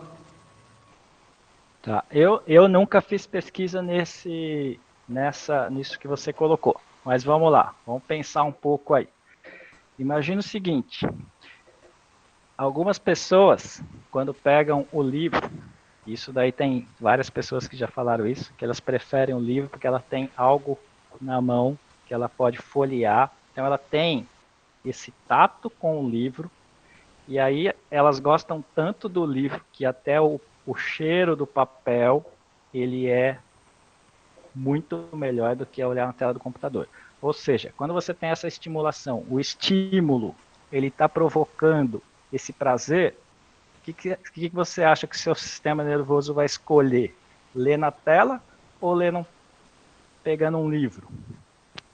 Ele vai pegar o livro, então ele vai sentir mais prazer. Então, para ele sentir bem que a leitura rendeu, que ele entendeu que ficou horas, se ele teve prazer com isso, com papel na mão, o cheiro do papel, folheando, ele vai escolher o livro. Agora, se não, se para ele o computador tá ali é mais prazeroso, ele vai deixar de usar o papel em si. Tá? Então, essa interação entre você e o algo externo, o quanto que ele te motiva, ele é fundamental para que você faça as suas escolhas. Né? Mais um questionamento, pessoal? Pode abrir o microfone. Bom, eu vou fazer uma enquanto eles estão pensando. Aqui já é puxando sardinha. Aqui temos, nessa chamada aqui, muitos alunos da área de programação. Tem eu, Paulo, que sou de sistemas, Felipe, Nivaldo, temos a Malu e o professor Johnny também, que são bons programadores. Nessa nova área da neuroengenharia, pensando lá no Instituto, digamos que um desses nossos amigos pleiteasse um estágio lá com vocês. Qual que é a atuação de um programador nesse cenário com vocês? Hoje, não só lá no Instituto, mas no mundo inteiro, se tiver uma pessoa boa de programação, ela vai ser bem-vinda em qualquer lugar. E aí, qual é o nível de programação? Bom, você pode programar em R, pode programar em Python. Aí você fala, eu sei fazer interface. Mas eu não sei fazer o processamento do sinal. Bom, agora se você sabe fazer o processamento do sinal, extrair as características, transformar aquilo em comandos, em variáveis que você possa controlar algo ou detectar padrões, pronto, já tem um diferencial. Então não é mais só, eu sei fazer um Hello World. Não, hoje não. Hoje você tem uma série de fontes de dados biológicos, pode ser ressonância magnética, pode ser uma radiografia de pulmão, pode ser sensores espalhados no corpo ou sensores espalhados na sua casa. A combinação dessas informações, o processamento desses dados e a extração dessas características é que hoje são um grande diferencial para quem tem essas habilidades. No mundo, não é só no Instituto, não. Mas nós temos alguns alunos que fazem isso, mas também fazem a parte de programação para aplicativos, fazer aplicativos que você possa adquirir informação para fazer o processamento no próprio aplicativo. Então, tem uma série de áreas, né? Exemplo, a realidade virtual. Hoje, o pessoal a gente usa o Unity. Então, tem pessoal lá trabalhando com Unity, mas ao mesmo tempo já tem que começar a aprender a mexer com hardware, programa o hardware no Arduino, no Raspberry ou no ESP, pega os sensores, processa e transforma aquilo num comando para a realidade virtual. Então está tudo integrado. Bacana. Seguindo aqui uma pergunta do chat, a professora Gislane, ela fala sobre as pessoas que possuem deficiência intelectual. Aí ela questiona se tem alguns estudos, né, se tem como avaliar esse nível de deficiência e se futuramente com a neuroengenharia, a vida dessas pessoas pode ser diferente. Com certeza, a neurociência precisa contribuir com isso. Porque hoje, um grande, vamos dizer, uma palavra aí para não ficar feia, mas a educação hoje ela é utilizada como uma ferramenta de discriminação. Por exemplo, tem gente aí que estuda em colégios bons, colégios são considerados bons, e tem gente estudando num colégio que é considerado ruim ou fraco. Ou seja, na educação a gente já limitou esses alunos. Então a gente já começou a discriminar esses alunos na escola.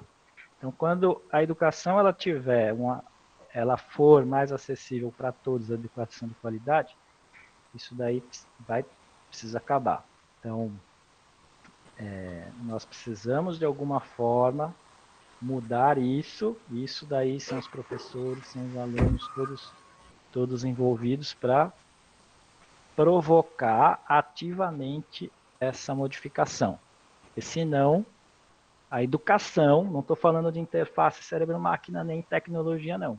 A educação está sendo acessível só para uma minoria no Brasil. Então, ela precisa ser para todos. Afinal de contas, são as pessoas que fazem com que esse país se desenvolva. Então, a educação precisa ser acessível para todos. E a interface, a parte de neurociência, ela pode ajudar quem tem alguma alteração no desenvolvimento? Pode. Se a gente sabe bem, estudou quais são as alterações no neurodesenvolvimento, a gente tem como agora tentar fazer com que você recupere. Mas algumas lesões, algumas alterações no neurodesenvolvimento, a gente nunca vai conseguir chegar ao que era sem uma lesão. Mas não tem problema. O negócio é, a gente precisa agora adaptar a educação para que essas pessoas não tenham que ser igual às outras. A gente sabe que ela tem uma lesão no sistema nervoso, ela tem que ir de acordo com o que o sistema nervoso dela consiga. É aquela famosa história, não adianta você pedir para um peixe subir numa árvore, ele não vai subir numa árvore. Então, nós precisamos desenvolver agora ferramentas para você reconhecer essas habilidades em diferentes pessoas, para você não ficar pedindo para um peixe subir numa árvore. Né? Então, neurociência vai ajudar quem tem um atraso nesse sentido? Ela já ajuda, já tem pesquisas para isso, mas elas precisam evoluir muito, muito mais. E o principal, ela precisa chegar na sala de aula. Não adianta a gente ficar fazendo pesquisa, publicando artigo, deixando o currículo lindo, maravilhoso, se o conhecimento que a gente está gerando não está chegando no professor na sala de aula, lá com os alunos dele, lá na esquina da escola, ali do outro lado da quadra. Tá? Então isso precisa mudar. Bacana. Mais algum questionamento, pessoal? Boa noite, estão me ouvindo? Sim, Nathan. Então, eu tô com uma pergunta. É possível controlar um animal como um rato usando um eletrodo? E se for possível, seria possível colocar uma inteligência artificial nele? Sim, você já tá querendo fazer um projeto, né, Nathan? É isso aí. Então, existe e não é de hoje, assim como na época da guerra já tinha tentativas de fazer isso, mas aí para fins bélicos, usar um animal para você levar bomba, por exemplo. Mas já tem outro tipo de pesquisa, até com baratas, para você tentar colocar uma microcâmera numa barata, para que ela possa, por exemplo, teve um terremoto, teve algum acidente. Essa barata ela poderia, com uma microcâmera, entrar em lugares que ninguém consegue entrar para você localizar e resgatar pessoas. Tá? Então, seria possível fazer isso e você controlar. Com baratas, já tem até trabalhos mostrando que isso é possível e é feito. Com ratos, já é um pouco mais complicado, mas tem uns 8 anos atrás, já teve um trabalho mostrando essa possibilidade, você conseguir controlar lado direito, lado esquerdo, e aí com uma câmera no rato você poderia deslocar esse rato para resgatar pessoas também. Aí você fala, pode pôr inteligência artificial? Hoje tem inteligência artificial até da hora que você acorda até a hora que você dorme, até a hora que você vai ver a TV. Então, é para ter sim. Qual é o limitador, talvez? Para você ter inteligência artificial hoje, num Raspberry, num Arduino, alguma coisa que esteja vestível num modelo desse, ainda não dá. Você precisa de um processamento de hardware que exige muita máquina. Então, hoje ainda é um limitador, mas isso é questão de tempo, porque a tecnologia vai chegar no momento que você vai ter um Arduino micro com tudo que você tem no seu celular. E aí você pode embarcar agora a inteligência artificial nisso. Mais alguém? Eu, Paulo. Edgar, agora uma pergunta aí até para ajudar essa massa de alunos que está assistindo a gente. Aqui no Brasil, quais são as universidades, quais são os centros educacionais que são referência nessa área de neurociência, para até, se alguém despertar um interesse aí, procurar estudar ou ter algum contato no futuro? Então, infelizmente, no Brasil, tem ainda eles não, a pesquisa, a educação ela não está muito distribuída. Então, você pensar em neurociência, então hoje tem universidades lá no Sudeste, no Sul, universidades, grupos de bastante destaque, tem alguns grupos também no Nordeste, tem alguns grupos começando no Norte, alguns até colaborando com a gente também. Então, tem crescido. Então, hoje, falo pro pessoal que hoje não teria limitação por distância se você tem interesse numa área. Porque hoje a gente interage com pesquisadores no mundo inteiro. Então, hoje, com o seu celular, com o seu computador e a internet, hoje você consegue trabalhar, principalmente se tiver interesse em programação, processamento de sinais, à distância com gente do mundo inteiro. Até o momento que a pessoa fala, opa, vem para cá porque você vai ajudar mais se você estiver por aqui. Então, tem laboratórios em neurociência no Brasil inteiro e em áreas. Então, tem neurociência nessa parte de interface cérebro-máquina, tem neurociência com o grupo de memória do Ivan Esquerdo no Sul, por exemplo, que é referência no mundo. Tem áreas diversas, com doenças neurodegenerativas em São Paulo, lá no Rio.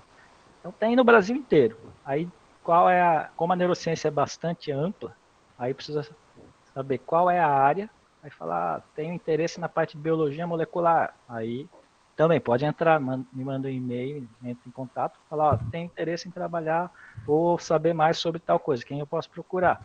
Aí eu posso indicar aí as pessoas conhecidas, né? Porque embora tenha no Brasil inteiro, mas são grupos normalmente de pessoas conhecidas. Aí, galera, fica a dica aí, ó. Pesquisem e procurem o Edgar. Obrigado, Edgar. Pode mandar e-mail, mensagem. Eu demoro para responder aí, mas no dia seguinte eu acho que eu consigo responder. Que eu evito. Eu fiz uma pergunta agora há pouco sobre as pessoas com deficiência intelectual. Sim. Eu gostaria de saber, pessoas com déficit de atenção, existe algum estudo já pensando nessa possibilidade de foco, do hiperfoco, né? Que existem questões das áreas de interesse. Existe já alguma coisa relacionada a isso que possa, assim, já deslumbrar assim, daqui a tantos anos a gente vai ter uma medicação, um tratamento, algo mais específico? Sim. Bom, existe medicação, existe a terapia comportamental e existe tecnologia.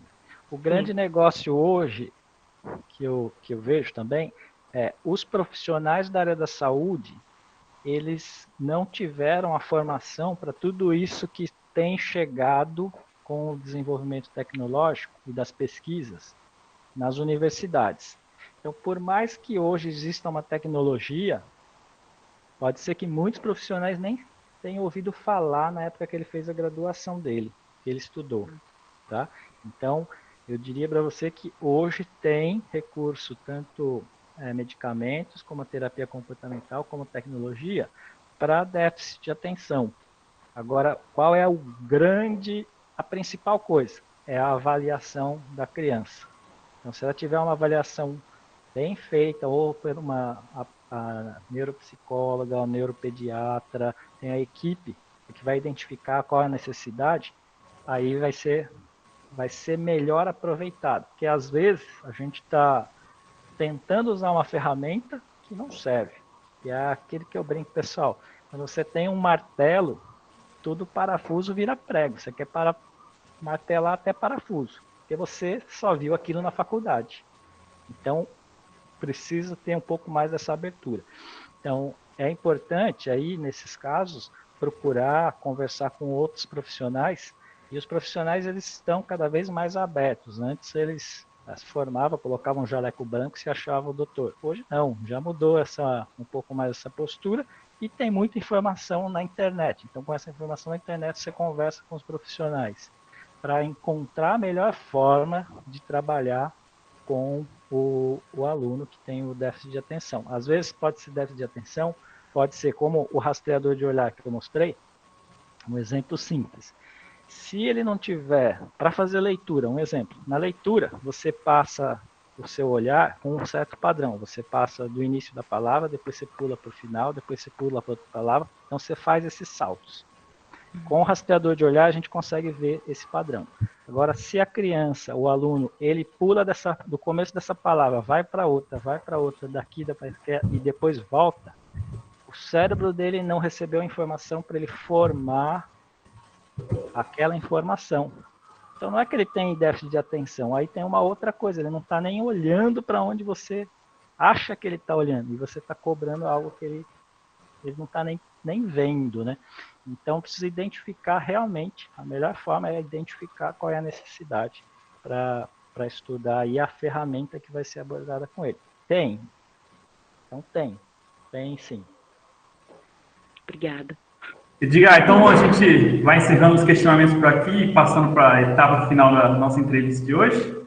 Eu gostei muito da parte inicial que você me ensinou sobre os alunos e essa necessidade deles interagir com as disciplinas, especialmente o pessoal do ensino médio, que às vezes fala, eu não gosto de português, eu não gosto de matemática, sempre tem essas intriguinhas, mas assim, você mostrou a importância de você ter um conhecimento completo de tudo, certo? Eu queria saber de você, que mensagem final você deixa para esses alunos aí, especialmente aqueles que querem ter parte, né, nessa nova era da neuroengenharia? Então, a mensagem, eu acho que ela vai muito além da neuroengenharia, aproveitar que vocês estão com a oportunidade na escola, tá ali no ensino médio ou no início da faculdade, absorver o máximo de informação, de oportunidade, aprender a interagir com outras pessoas para não ser um profissional, entre aspas, egocêntrico, você falar, eu sei tudo, nenhum profissional sabe tudo, e você aprender a interagir com diferentes profissões para você melhorar a sociedade. E aí você vai melhorar a sociedade de uma forma pessoal, porque você vai ser uma pessoa ética, responsável, cidadã, e a outra parte técnica. Então, se você desenvolve pesquisa, você faz um trabalho adequado, você faz um serviço adequado, você desenvolve, você inova, você contribui. Por mais que você fale, eu não vou fazer pesquisa. Não é necessariamente fazendo pesquisa você contribui de outras formas no seu trabalho, na sua profissão, para que a sociedade melhore. Então, a mensagem é que vocês aproveitem o máximo possível dessa época da escola com os professores, que eles têm algumas experiências que vocês ainda não tiveram e eles podem dar dica de como você potencializar isso para que você seja um passo a mais dos seus professores, não no sentido de competição, mas para que você contribua mais dos caminhos que eles já abriram para vocês. Então, olhem para vocês como uma geração que realmente é do futuro para fazer esse país melhor. É isso. Obrigado. Eu cedo a palavra agora para o engenheiro mecatrônico Johnny Carminati para o primeiro agradecimento. Bom, Edgar, como o Paulo comentou, eu também sou, vamos dizer, signatário dessa multidisciplinaridade, né? Acho que os alunos hoje estão muito, não gosto disso, eu não gosto daquilo, eu só quero estudar isso, e acho que até o próprio grupo, ele tenta abrir essa visão multidisciplinar aqui, até para fomentar isso, e você brilhantemente contribuiu mais uma vez para abrir a cabeça desses jovens, nesse momento que a gente passa tão difícil, mas que permitiu com que a gente fizesse essa atividade. Então, muitíssimo obrigado aí pela sua contribuição, pelos seus ensinamentos, pela aula, e pela simplicidade com que você passou, talvez, um tema tão complexo para muita gente. Muitíssimo obrigado em nome do grupo Conversa com os Especialistas. Eu que agradeço, fico à disposição aí. Quem quiser tirar alguma dúvida depois, manda e-mail, alguma mensagem, sinal de fumaça, que a gente dá de conversar. Obrigado aí